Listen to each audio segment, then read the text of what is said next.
大家好，歡迎返嚟 TradeLab 技術研究室。今日想同大家講 Fibonacci 黃金比率啊，一個大家好中意用嘅工具啦，同埋永遠大家都會有一個疑問，就係究竟我喺邊度開始拉嗰條黃金比率，同埋用邊啲 ratio。咁希望今日呢條片會俾多個 concept 大家啦。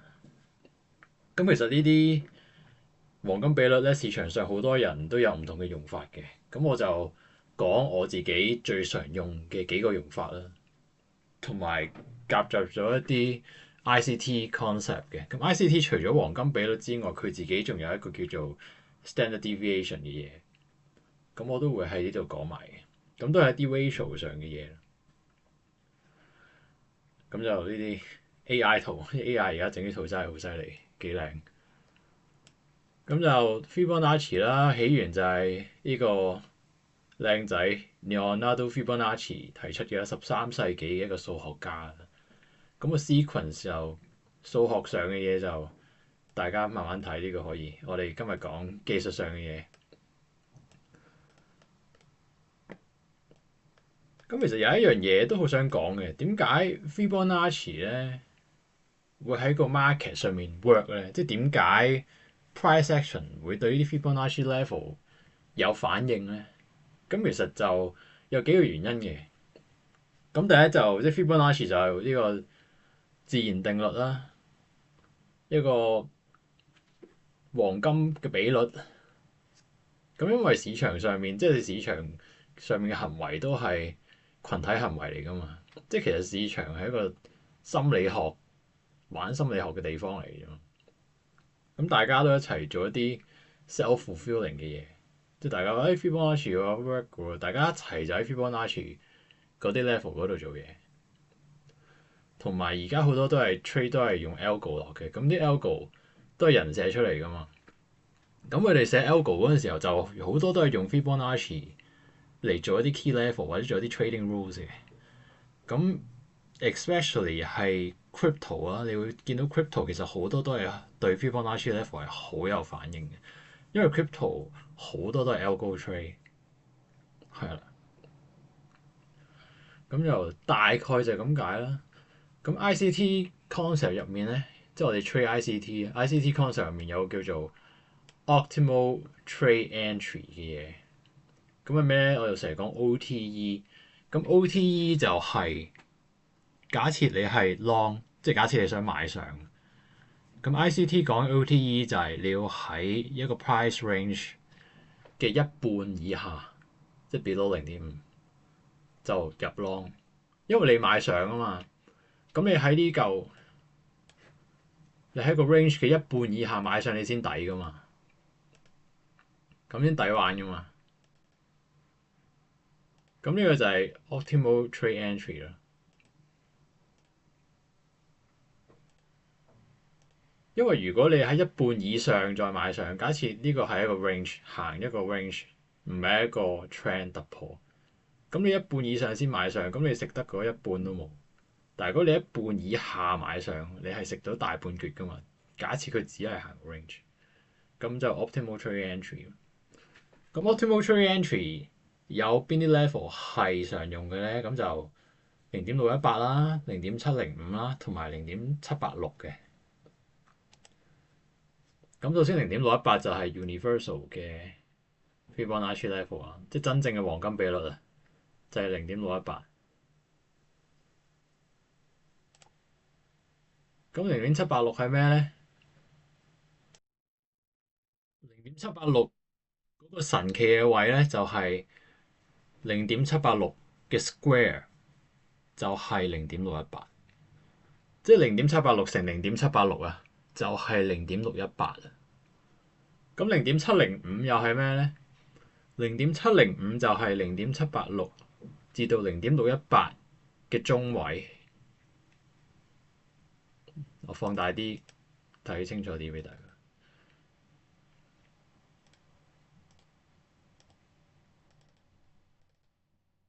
0.786至到0.618，假設係一個 box，佢嘅中位就係0.705。咁所以點解為某啲資產對0.705好有反應喎？例如我哋最中意炒嘅金，成日都係0.705，就大自然嘅力量。咁跟住到 extension 啦，即係一啲假設佢唔係一個 range，佢係突破前頂嘅，佢係一個 trend 嚟嘅。咁佢 price target，price target 即係嗰個 Fibonacci 嘅 extension。第一關就係-0.272，即係1.272。咁呢個點樣嚟嘅咧？即係有啲人就呢個都唔係 Fibonacci level 嚟嘅，係呢個唔係真係一個正式嘅 Fibonacci level 嚟嘅。咁但係其實而家好多 trader 或者比較 niche 嘅都會用呢個0.272嘅，而呢個0.272係真係有反應嘅，即係呢個-0.272有反應。咁我陣間就會解釋呢個0.272係點樣計出嚟嘅，係計到出嚟嘅。咁呢個-0.618啦，即係1.618咁解，咁都係呢個就真係黃金比率嘅 ratio 咯，1.618。好啦，咁就實戰咯喎，咁我哋睇下點樣用 OTE 啦。咁 OTE 就係假設而家假設有一個升 trend 咁樣啦，呢度 liquidity grab 洗咗前面呢度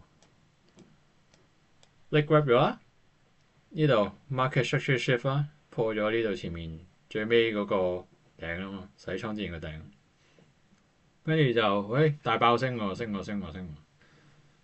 咁你想買 retracement 喎，咁我就拉啦。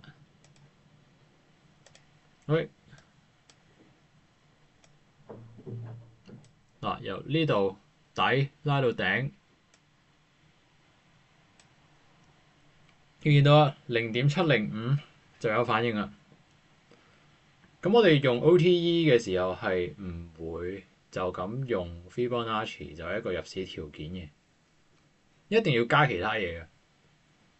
咁呢個點解咧？呢個其實就係呢度有一個 consolidation 呢嚿嘢，咁加埋佢中咗0.705啦，即係黃金的最愛0.705。咁就所以你就可以喺呢度入市啦。咁你守就可以守呢個前底啦。咁記得頭先講嘅 target 啊嘛，如果佢係 range 嘅話，咁咪行到 range 頂。如果佢係 trend，第一下0.272，即係1.272，跟住就-0.618，最後就係-1，-1即係呢嚿嘢嘅1:1啊，-1。咁呢個好夾嘅，點解咧？呢個綠色框框咧係 New Week Opening Gap 嚟嘅，呢個係上星期嘅 New Week Opening Gap。今日係1月11號啊，即係錄片嘅時間。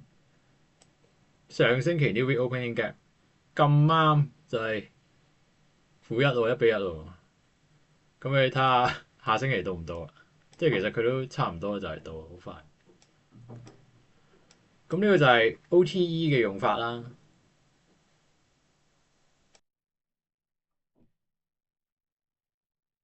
睇多次啊，一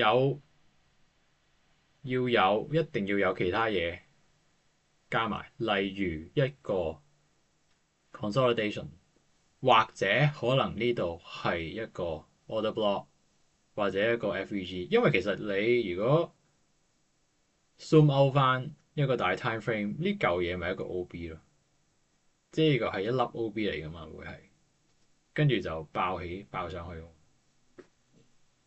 咁呢度搭住咗一個黃金比率0.705，咁你就可以攞嚟用。咁有啲人話，咁我0.618入得唔得㗎？得嘅，你睇下0.618入，咁你手落啲啫嘛，即係你個 risk reward 會低啲啫。你早咗入咯，同埋你有少少 drawdown 咯會。咁一個 bonus 就係即係好常出現就係0.618係第一隻腳，跟住佢會有一個洗倉 manipulation 去到0.705，就會低過前面呢隻腳，跟住先上去嘅。即係我哋呢個成日叫做0.705洗0.618係成日出現嘅，即係無論喺黃金或者喺恒指都係成日出現呢樣嘢。咁0.786佢嚟做咩咧？0.786咧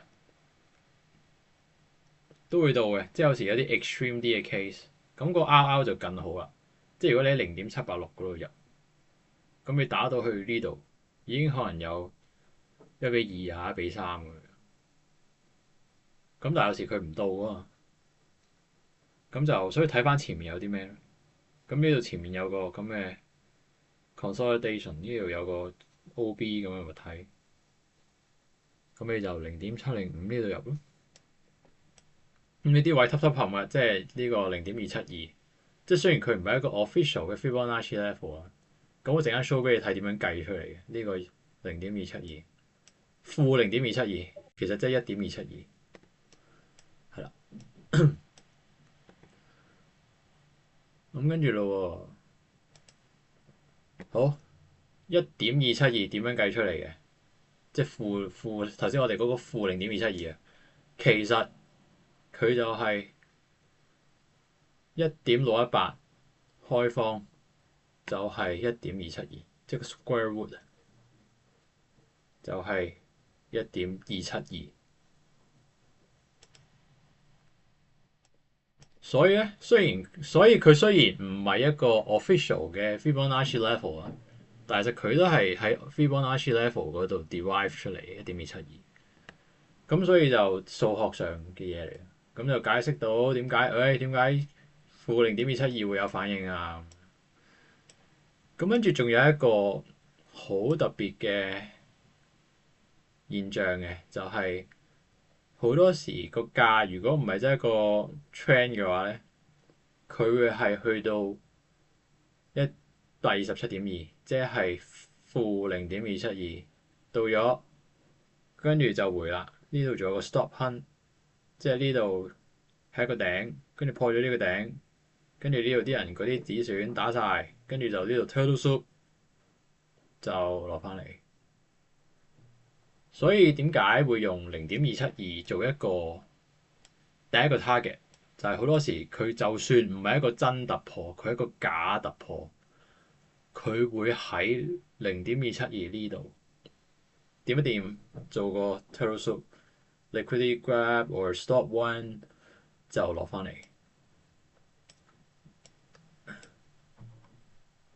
咁又呢個呢？呢個係納指嚟嘅。咁你見到佢直情好 shallow retracement 添啊！佢去到0.5啦，即係呢度拉一個 flip，跟住咧佢去到0.272呢度就回翻落嚟咯。所以你都咪話呢個0.272係流，其實都幾有用，我覺得係就係頭先呢個 stop run 跟住落翻嚟。咁呢度呢隻腳就清咗前面呢啲啦，跟住就都係去到0.5啫嘛，其實。咁你話咁如果 suppose 佢去到0.272啦嘛，呢度已經咁，其實你已經到咗呢度咧。咁一嚟你就可以睇呢度已經 turtle soup 落翻嚟啦。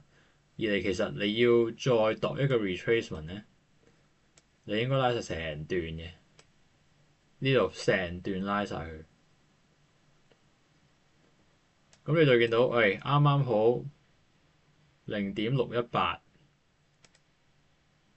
就繼續去啦。係開翻大啲，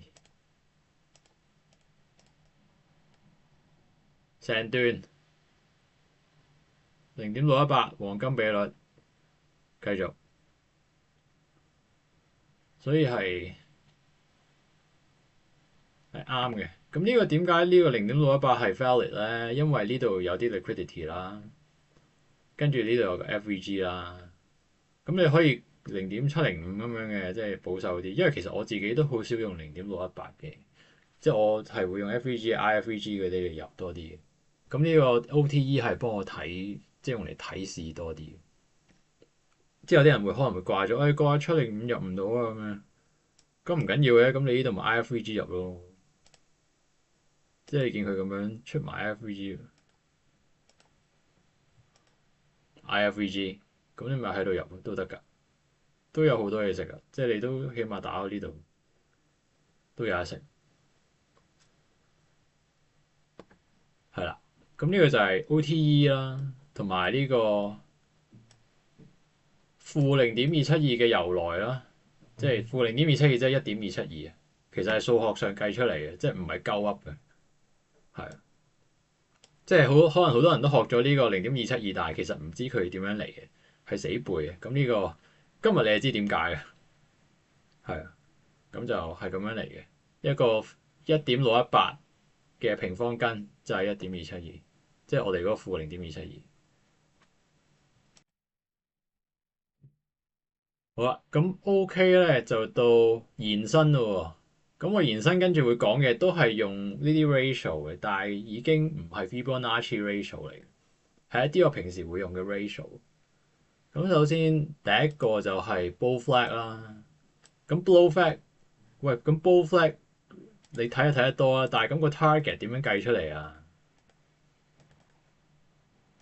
即係假設個 bull flag，咁我點知去到邊啊？即係我應該邊度 TP 啊？如果喺個 flag 度入，咁其實我平時自己就會用一個 ratio 嘅，咁就係咁樣。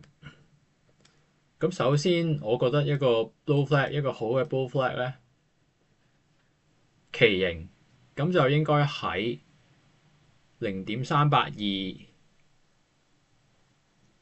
以上做一個旗形。咁0.236更加好啦，即係佢喺再高啲嘅位度做啊。咁即係382or 236，咁0.236係更加好，因為佢喺更加高嘅位上面做 consolidation，即係大家都接受呢個高啲嘅價，所以佢先會喺度做一個 consolidation。咁第一個 target 係咩咧？即係假設你突破，假設呢度突破追，即係旗形突破，咁樣咧可能守翻呢個236啦。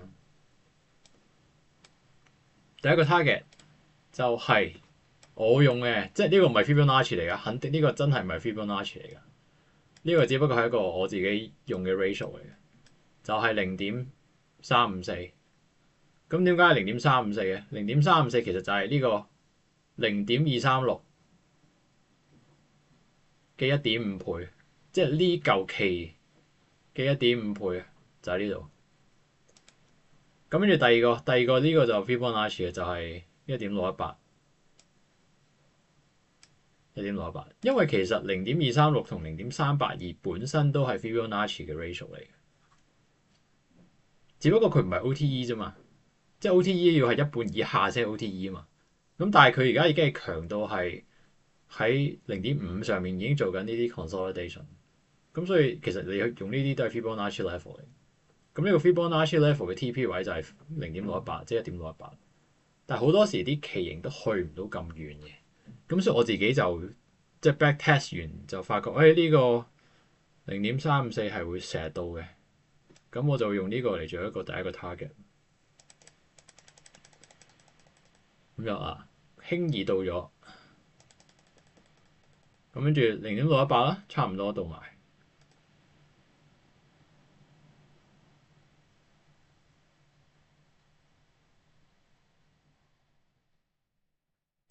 咁就完啦呢個。嗱，重複多次，一個旗形好嘅旗形，我要喺0.382或0.236 is better 做一個 consolidation， 做嗰支旗，跟住第一個 target 1.354或者你叫做-0.354，係236 range 嘅1.5倍。第二個 target 就係1.618，即係-0.618啦，就係 Fibonacci level。咁最終目標係-1嘅，即係最勁嗰啲。因為-1就係其實你呢段嘢1比1啫嘛，-1，即係你由成支旗杆嘅1比1啊。就去到負一。咁呢個就係我用嘅旗形嘅做法啦。咁講咗 OTE，講咗旗形，咁仲有第三個用途嘅。第三個用途就係我會用嚟度 projection，即係度一個 price move 可以去到邊啊。咁度 projection 咧，我哋有兩個度法嘅。第一個度法就係度個 breaker，第二個度法就係度 manipulation leg。咁度 breaker 係點咧？咁首先有個 breaker 啦，breaker 就係呢度 high，呢度 low，呢個 low high lower low，sorry 啊，呢個唔係 low high lower low，跟住呢個 suppose 係一個 bearish 嘅 OB 嚟噶嘛，咁但係個價冇繼續落嚟喎，即係佢冇做呢啲嘢喎，佢反而係向上突破，咁所以呢個成段陽燭就係 breaker。之前如果唔記得睇翻之前我講 breaker 嗰條片啦，咁就係 breaker 啦。咁點樣度可以去到邊啊？咁你就拉條 flip，由個 breaker 底拉到頂，咁就有呢啲 ratio 啦，即係嘅1:1去到2.5、3咁樣啦。咁我之前喺會員區嗰度嗰條片就有講話啊，邊一啲係如何分辨一啲好嘅 breaker 同埋衰嘅 breaker。咁好嘅 breaker 係會去到好遠嘅，個 price move 係可以去到負4 or more 嘅，即係可能負6.5嘅係有嘅。咁喺會員區嗰條片就可以睇翻點樣界定一個好嘅 breaker，同埋可以 target 去到邊度。咁而家 entry level 咧就係你度 projection 就可以度 breaker。咁負1係 easy target 啦，負2都 kind of easy 啦，即係都去到嘅通常。咁假設我唔想度 breaker，即係可能有時 breaker 唔係咁大段噶嘛，即係可能有時得一粒仔咁樣，咁我點度啊？一粒得一粒啫喎。咁有第二個度法，即係其實呢兩個度法都係 ICT 教嘅 breaker 同埋 manipulation leg。咁佢一個度法就係度個 manipulation leg，即係度洗倉嗰一腳。咁點樣度咧？例如咁樣呢段呢度至到呢一度洗倉啦。咁你唔知佢洗倉噶嘛？因為你發生到呢度嗰陣時，只係跌一嘢啫嘛。你去到邊度先知佢洗倉？係佢升穿咗之後，你先知道呢度洗倉噶嘛。即係呢度升穿咗呢個頂，你先知道其實呢一腳係 fake 噶嘛。即係先至 confirm 到其實佢係一個洗倉嚟㗎。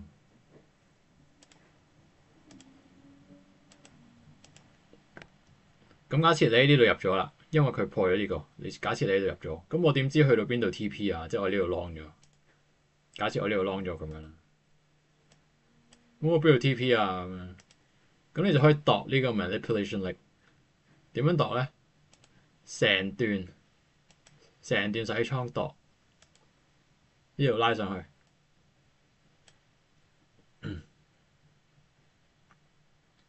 咁你就會見到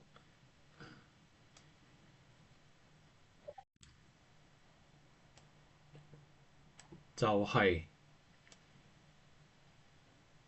1:1，啱啱好。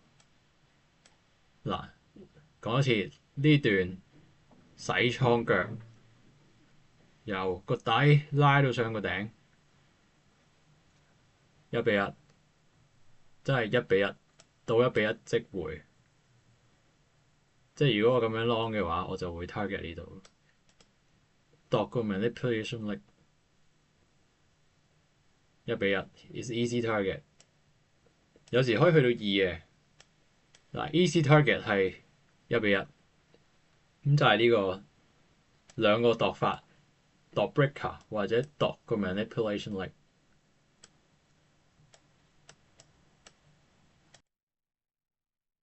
咁就最後就都要提翻大家啦，即係頭先講 OTE 啊嗰嗰啲入法其實唔可以淨係睇個黃金比率嘅 level 嘅，即係你都係用翻平時嗰啲入法係最好嘅，即係有 order block、有 breaker、有 FVG、IFVG，跟住再加埋有黃金比率，咁就非常好啦，就非常值得入。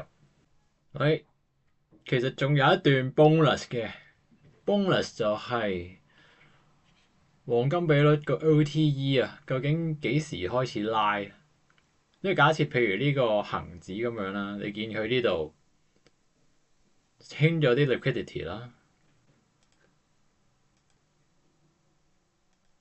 咁然之後佢升翻上嚟喎，即係呢度 turtle soup 啦，呢個位假突破。咁好多朋友有時就會，咁我 turtle soup 喎，我要做一個 OTE 咁樣，咁我見到第一個 swing 喎，拉先，咁就呢度掛，假設我0.618呢度掛個 long stop loss swing low，跟住 target 可能呢度啦，負618啦。咁佢哋就會見到哇，點解佢唔回嘅咁樣？即係唔回俾我入嘅，即係好多時都有呢啲嘢。即係你掛 OTE 掛幾都掛唔到啊！即係佢直去咗啦已經。咁點解會咁嘅咧？咁就係頭先一嚟就係頭先我講嗰樣嘢啦。即係你見到佢其實係一個高啲嘅位度做 consolidation，即係呢個咪同頭先我講嗰個旗形一樣，即係呢個 flat，即係見到佢喺高位度做呢啲 high lows。跟住呢個係一個平嘅頂嚟嘅，即係一個三角形一支旗咁樣。咁你就通常你都唔好 expect 佢真係會咁樣突然間蹲翻落嚟俾你回，俾你入 OTE。咁好多時佢都係會起碼打咗第一格 liquidity，先至會回翻落嚟俾你 OTE 嘅。咁呢個 case 其實我記得都好似係咁樣嘅。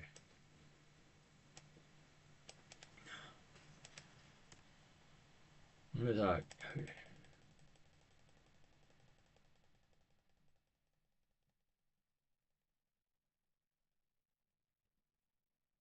嗱，我拉呢段成段咁樣拉呢度去到呢度，跟住呢個0.705係一個好好嘅位，點解？因為佢係呢度一個前底啊，即係一個假突破完 retest 翻個底，亦即係 Romeo 嘅 Model One。咁618都係一個好位啦，618因為呢度有個 consolidation 啦，呢個 consolidation 嗱佢真係到咗啦，佢回咗去邊度？呢度嗱618啦。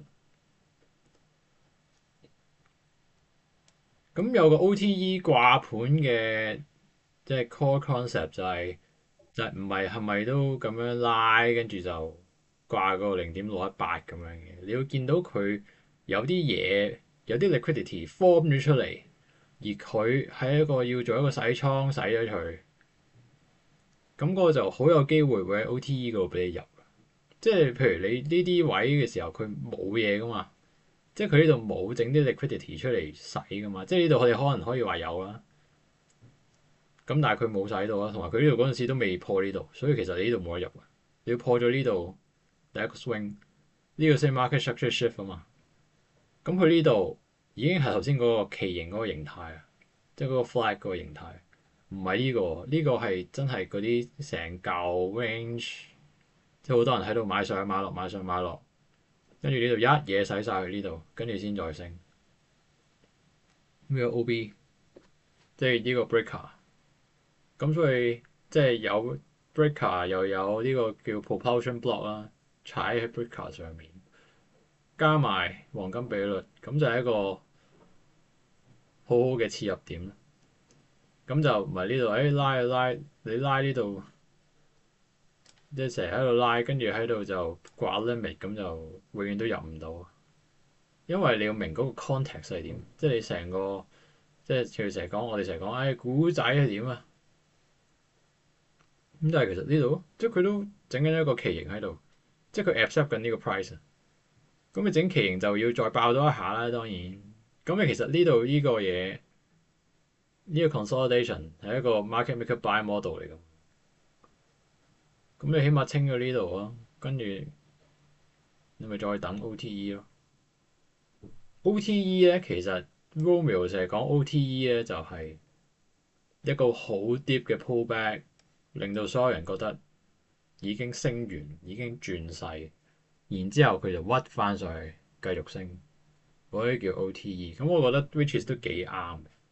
即係如果佢喺呢啲位嗰度突然間落翻嚟500，你唔會覺得係升完，你覺得係都仲係升咯咁樣，即係個樣呃唔到人。即係我自己會覺得 OTE 係用嚟呃呢啲人，即係呃已經升完啦，其實但係唔係係繼續升。咁就係呢個幾時 OTE 幾時掛邊度嘅關鍵就係咁啦。咁就係啦，黃金比率就係咁多啦。最後就賣下廣告啦，講翻我哋個 group 啦，TradeLab 啦。咁假設如果你有興趣 trade CFD 或者你有 trade 開 CFD 嘅話，你哋就可以用我哋條 link 或者我哋個 code 就開 Pepperstone account 或者開 Vantage 啦。咁呢兩間 broker 我哋都同佢有傾咗個 deal 嘅。Pepperstone 就係佢每 trade 每一 lot 都有 rebate，直接係 rebate cash 俾你嘅，即係你每一日佢就入 cash 俾你啊，就入翻你上一日 trade 嘅 lot 數，就對應翻就會回翻 cash 俾你。咁你每一日有錢袋咁樣開波，咁就幾好啊！咁除此之外咧，呢兩間 broker 咧都會送 TradingView 嘅會籍嘅。咁就 Pepperstone 為例啦，Pepperstone 就每3個月 trade 夠12 lot，咁就會送噶啦。咁其實好簡單嘅。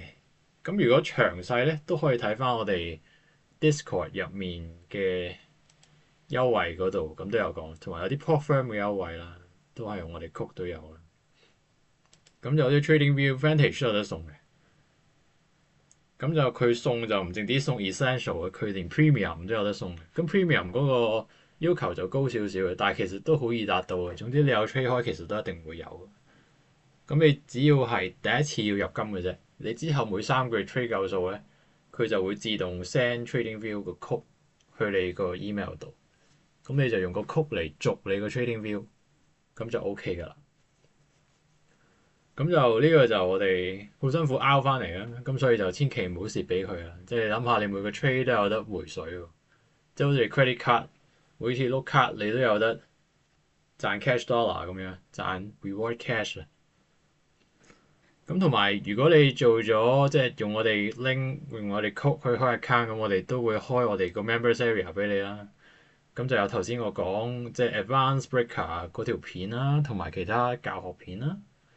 咁同埋我哋每日就傾 trade 嗰啲每個資產 day trade 的 area 咪喺度咯。